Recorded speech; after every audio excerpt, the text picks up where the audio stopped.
All right. Welcome to the I Never Worry podcast, where we're talking about emotional intelligence with everyday people about everyday situation with your host, DB Bedford and Mr. John Howe. What it do? Yes. Also today we have in the studio our special guest, Miss Latashia Holmes. What's going on, homegirl?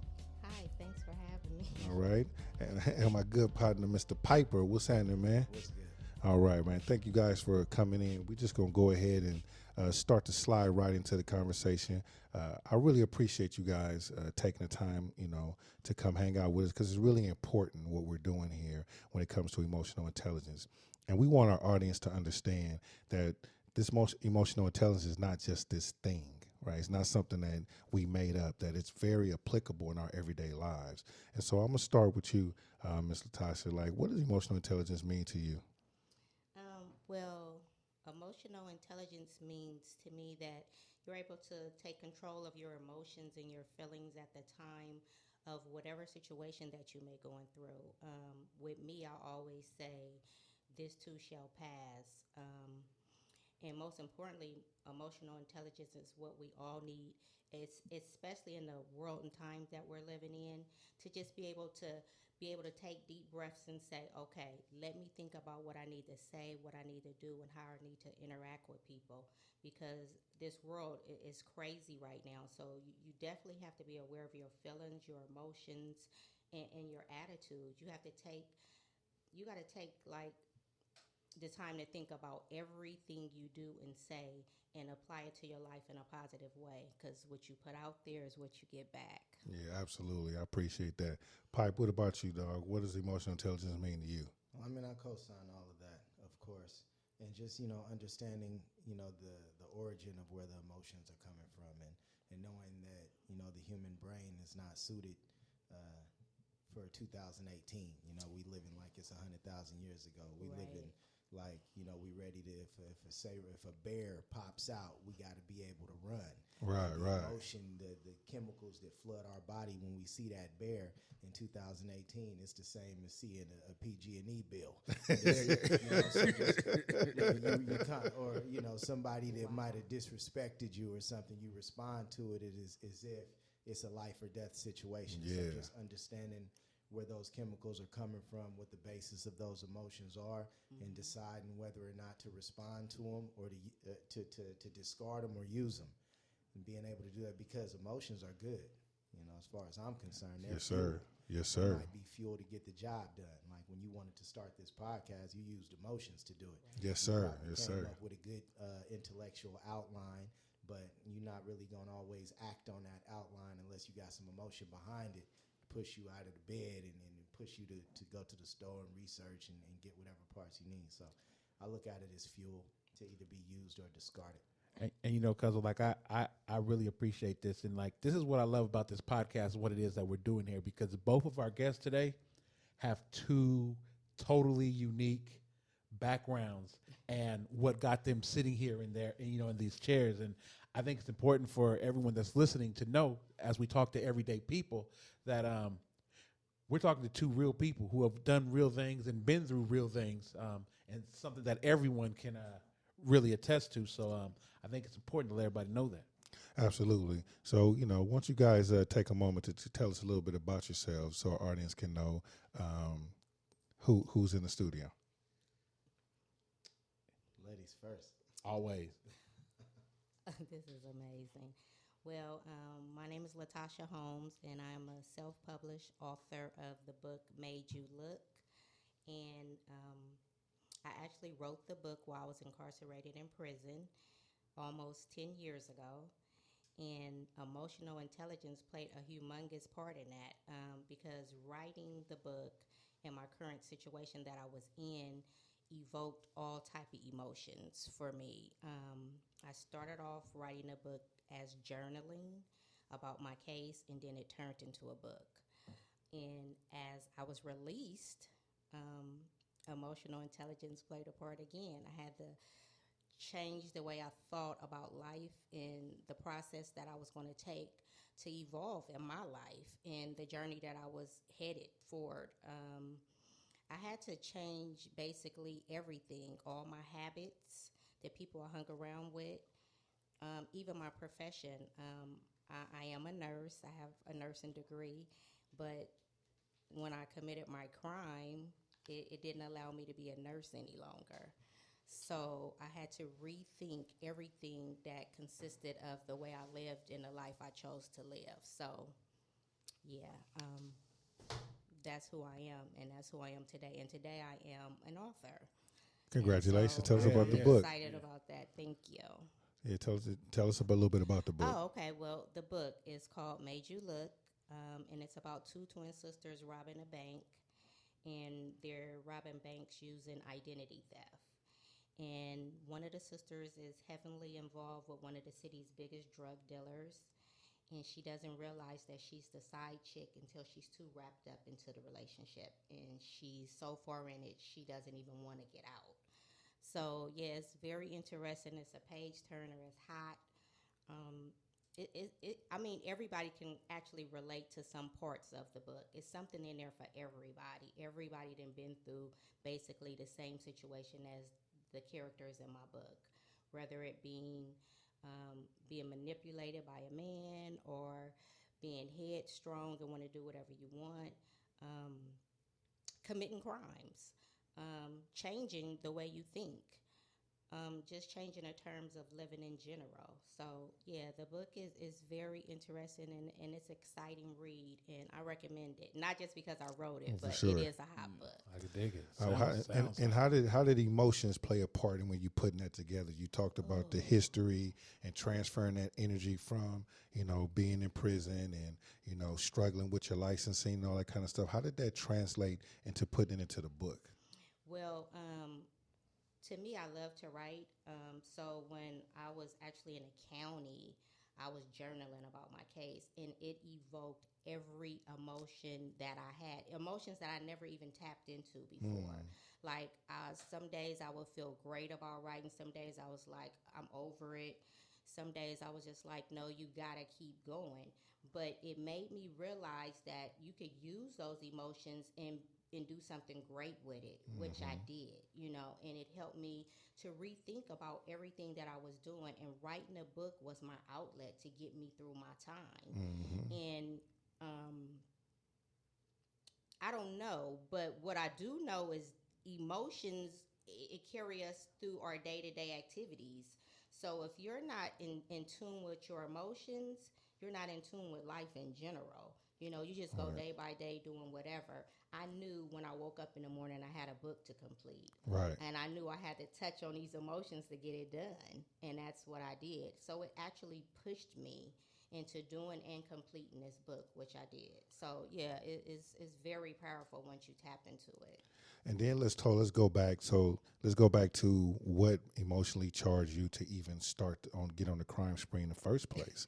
Like, what was happening because that's a bold thing to be a woman talking about you running up in banks, or how was you doing it? Yeah, I went in banks. It's done now. So that's keeping it real, right? Honestly, this is my story. I wouldn't even run up in a bank. Right. When And I didn't do some when gangster people shit. look at me, when people see me, the audience cannot see me, but when they see me, they would never even imagine that I went in banks or I committed any type of crime. This before said it all, right? But when it started very young, and honestly, I could say I was a ringleader. I kind of convinced other people to do it. It wasn't like anybody I was working for. Somebody had me do it. It wasn't a man. It was me. I just have a hustler's mentality, I suppose. But yeah, I started off doing petty crimes like stealing and stuff like that, and then it evolved to something bigger. And then when the credit card game came, I jumped right on in to the credit card games, and I really started getting started when I was in nursing school. Someone introduced me to identity theft. And I was in New York, the person that introduced me to it, and I bought the game to California. And I worked every single day as a nurse and committed crimes the remainder of the time. So I worked for 17 years as a nurse, but I was committing crimes and a lot of people never knew, Right. But yeah. Which is interesting because when we're talking about, one being in tune with our emotions and what drives us, I mean, to suit up, you know what I mean, and make that happen. Like, are we operating out of fear, right? Or are we operating out of that was my question. yeah, Like, what what, drove where you? we What drive was your from drive? there? Like, nurse, you make good money as a nurse. And that's the thing. It's weird because, like, I would go to work and see nurses, and we'd be talking. They'd be having conversations like how they struggling to do this, and everybody was like, "Well, Tasha, you have a nice bag," but they didn't know what I was doing, and I never looked at it like that either. I looked at them like, "How are you struggling?" But I'm not thinking I have other means and other resources of income coming in to help me to live this lavish lifestyle that I was living. But I never was fearful, ever. And that scared me once I thought about it. Like, I actually believed I was the person when I was that person. So, what was your motivation? Um, it was it was all really like materialistic gain. It wasn't that I needed the money. I didn't have a drug habit. I've never been on drugs. Um, I was basically a spoiled kid, and I think a lot of that had to do with it. I was the only child until I was 17 years old, and my mother had this brat of a kid. So I was born spoiled. My mother is an educator, she's a teacher. So I basically lived like a really good life my whole life coming up. Never even got one whooping in my whole entire life. But I just think the I really don't know, but what I really believe is that I just felt entitled. Like, everything that I wanted, I was entitled to have. And if I wasn't able to afford it, I was gonna get it You some gonna type take it. of way. Exactly. And it started when I was like 16 years old. I was committing crimes at 16. I went to the California Youth Authority at 16 years old. So it didn't happen when I was an adult. It started when I was a youth and carried into my adulthood. That's powerful. That's powerful. And then, and to me, and we all, in the room have, been in that space where we've been on one side of the game. And then as we got older, things happened, and we transferred that energy over, and we're all doing something positive now. And so we're going to come back to you to get some more of that. That was some powerful stuff. Thanks for sharing that. My man, Pipe, what's going on, man? Tell us a little bit about what you got going. You got a couple of things always brewing on the stove. So what's the And latest? a great story too. One hell of a story. I'm a whole lot of things, but I would say that the most powerful thing I am is an artist. I got my start in the arts and music, rapping, and I had a band, Flipside, still do. We got signed to Interscope Records in 2004, and we toured till about 2009. With Snoop and the Game and Black Eyed Peas, and saw a whole lot of countries, and it was beautiful, man, because the music meant something. It was from the heart. My homeboy Steve, the band was representative of America. My homeboy Steve is a white boy from Alabama playing guitar, came out with the Coast Guard. My partner Dave grew up in Richmond. He from Chile, Right. But we didn't see nothing wrong with it. We from the Bay Area, so Right. we was able to take that all over the world, and we had the anthem for the Winter Olympics and the Summer Olympics, and they was licensing our stuff on ESPN, but we just started having internal strife. Right. And the record company couldn't quite figure us out, because even though that's what the Bay Area is, America ain't that. America is largely segregated. So they're Right. like, how we gonna break them? And then there was all type of other stuff going on in the band, man. Different cats was on some substance abuse stuff. It was Right. mental illness stuff. We was on like 3 different pages, man. But we had real fans. We had For people sure. tattooing their bodies with our lyrics. Right. Like professional soccer players in Germany. Yeah.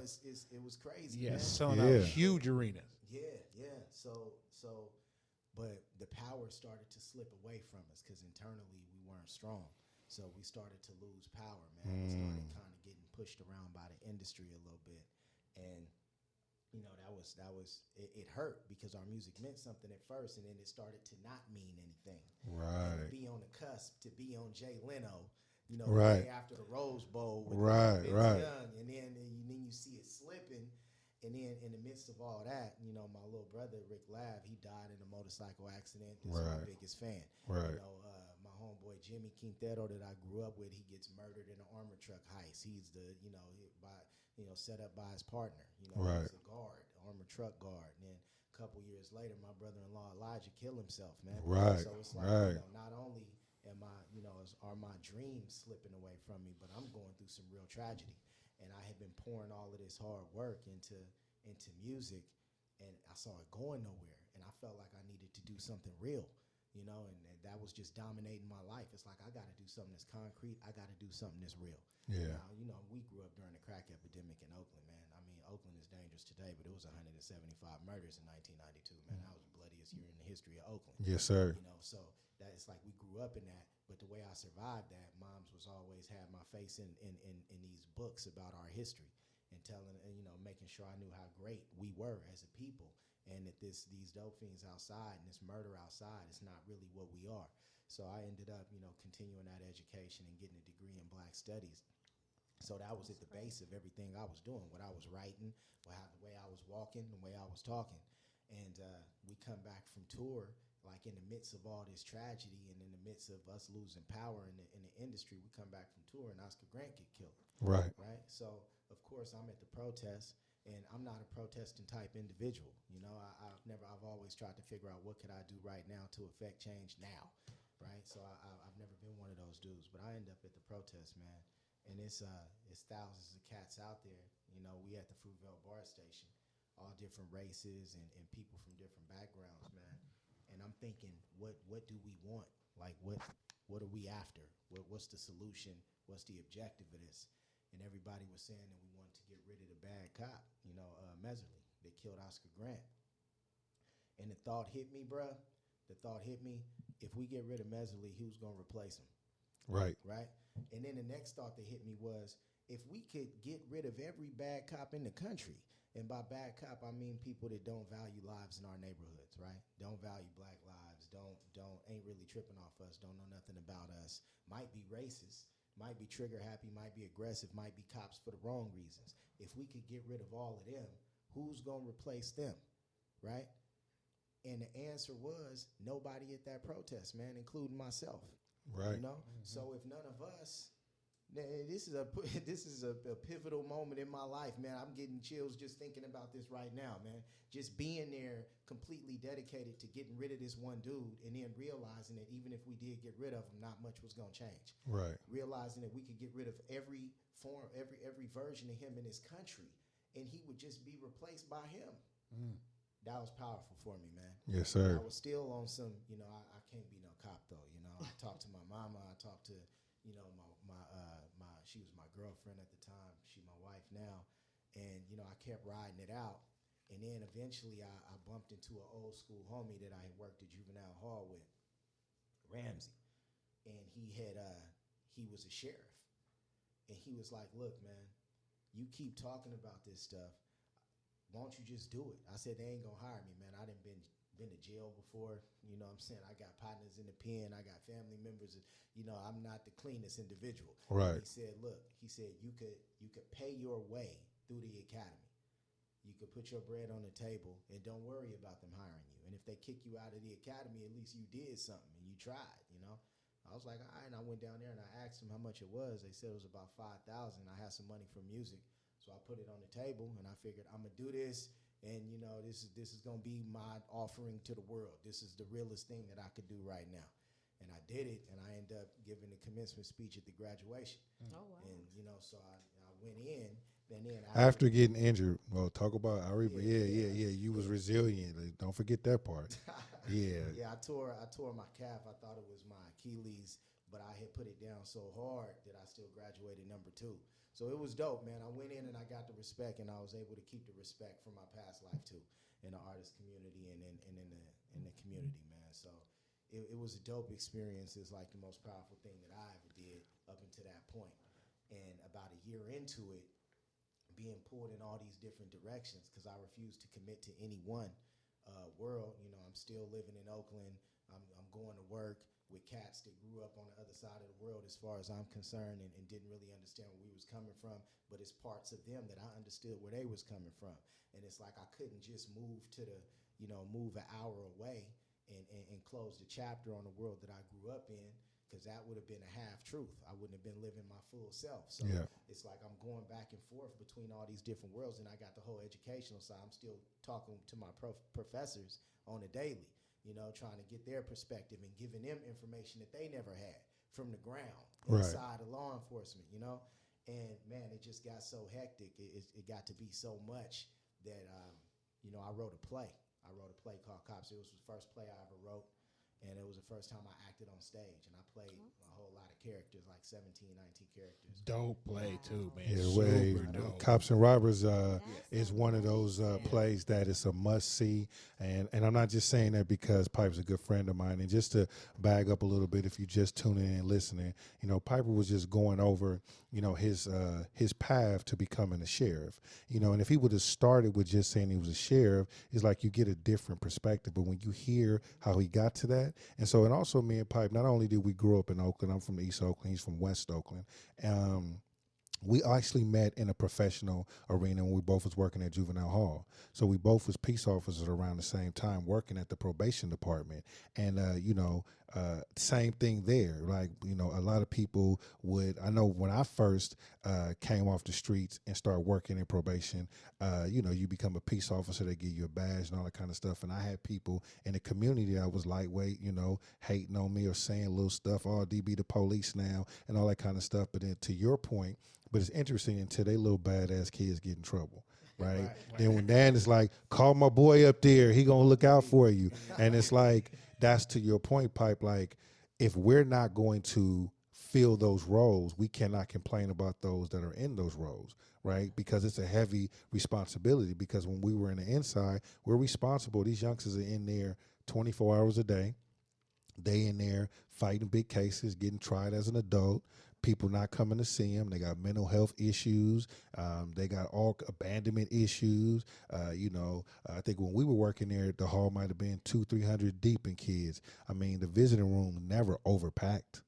You know what I mean? Never overpacked, right? And so, for us to be from the streets, like there was a lot of value there. But when we talk about emotional intelligence, what we did find with a lot of our coworkers, though, and I'm sure he finds that in the profession now, that people are not in tune with their emotions, right? So they let the littlest things get them all upset, and then they move and they operate out of character, which is kind of what we see a lot of times with people abusing their power. Because it's a perception. It is how they are perceiving the person they come in contact with is really in where they're at and in tune with themselves, and they're making poor decisions. And then the people that's watching it, right, don't have enough professional courage to step up and say something. But then again, there's this culture thing that happens if you find yourself speaking out against the person that you work with. So there's a lot of emotion that plays a part in that role just by itself, but when Pipe was talking about him going out on tour, right, I was there. I remember when he left juvenile hall, when he got his big opportunity, he was like, I'm out. They give me this check, I'm out, DB, right? And I watched him go, and I watched him tour around the world, man, and that band was super dope. Everything Pipe touches dope. Like, I'm not just saying that.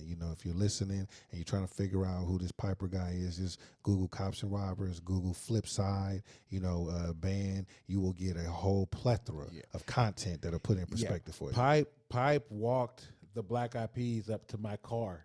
Like, this is when they were the hottest thing in the nation. Yeah. Was it Pussycat Dolls? I don't know. Yeah. And remember I'm limo business. I'm in the limo business. Like, I'm out in the limo, and like Pipe like walks up with not like with all the Black Eyed Peas. Not like like he was cool with one of them too, but emotions like speaking from law enforcement. Like, I had a little situation last night. I'm driving some people last night, and I'm at Cal Expo, and they have state police. Some raggedy equipment too, man. They ain't too well funded up there anyway. But it's the state police, and so I pulled up, and my truck's kind of high, and when I pulled up to pull on the curb, there was a car parked right here, and I didn't know it was a police car. So my lights are bright. My truck is, so I am shining my lights right in their face. So obviously I understand like that would make me a little suspect. So when I noticed they were police and I was looking down at my text message and I looked up and I was like, oh, I'm like pointing right at cops, right? And they both have this look in their face because I can see them, but they can't see me. And so I pull out and I I go around and I pull around. So I pull up to the side and I roll out my window to let them know, like I says, hey, I'm sorry for high beaming you guys like that, right? Dead stare, look, like no response, right? Yeah. And I says, no, I'm really apologize. Like, I'm here to pick up my clients. Like, you know what I'm saying? So I didn't notice you were sitting there, right? And the dude in the passenger seat, he just could not break the look. And then his partner was like, yeah, okay, go, yeah. Right? But, like, I could not get them to break that shell. They were like, up here. Yeah. Right. They were up here, especially when you pulled up on the side and rolled down the window. They were up here. Right. and explain that. Yeah. Oh man. I mean, you working in laws for every single day. It really bothered me. Like I wanted to run them over. Like you know what I'm saying? I'm saying, like, man, like I came to, like I didn't have to apologize. I came to apologize to you, like, because I understood, like, man, that would be scary. You know. I think that there are a lot of things about the mentality that goes into law enforcement that our community is disconnected from. We don't understand what goes into that because we've been forcefully barred from participating in the profession for so long that, you know, it just got to a point where we didn't want to go in it at all. So there are a lot of things about life and death situations that, first of all, let's talk about America. You know, it's a whole lot of people that, you know, can't stand to see a cow get killed, but they on their way to get a hamburger. Right. Right. You know, it's a whole lot of things that we take for granted as far as, you know, just real reality, basic life things that have to happen in order for life to go on, you know.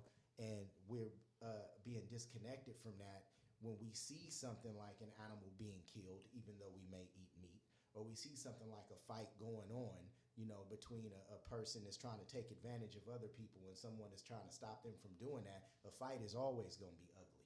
You know, violence is always going to be ugly, and we would benefit from being protected, but we're going to have some judgment about the violence that just took place. So just being connected from that mindset, the mindset of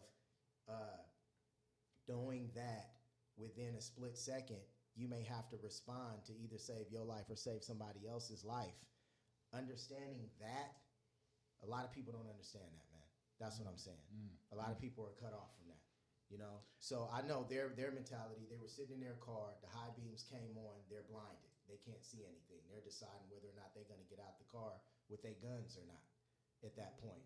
And then when they don't get out of the car with their guns, it's like then their awareness goes even higher because I don't know why they chose to not get out with their guns. You know, is it like, well, we don't know who this person is? Is it like, well, you know, what if somebody's filming this or something? Or, you know, we don't want this situation to turn out bad. I don't know what they were thinking.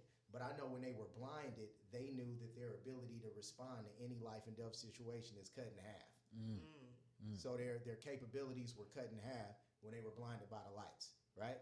Then the car pulls up on the side of them and the window rolls down after they're blinded by the lights. That's what happens right before people get shot. The car pulls up on the side and the window rolls down, man.